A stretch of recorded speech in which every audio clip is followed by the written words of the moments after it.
Guys আজকে দেখাবো আমার একটা ওই যে বাচ্চা ছিল মা নাই ওই বাচ্চাটা ফিডার খাওয়াবো দেখেন আয় সল্টেস এই যে দেখা যাচ্ছে না এইবার দেখা যাচ্ছে দেখে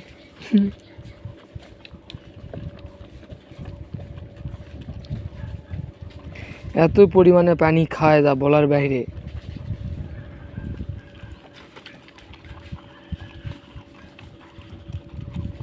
এগুলা কিন্তু দুধ না, এগুলা সব লবণ পানি, কারণ দুধ খাওয়ালে সমস্যা হবে এখন গরমের সময়, ওই জন্য পানি খাওয়াচ্ছি শুধু।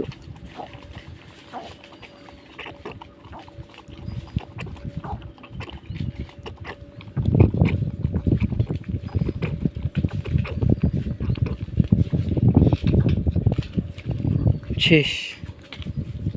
সবাই ভিডিওটা লাইক কমেন্ট এবং শেয়ার সাবস্ক্রাইব করে পাশে থাকবে।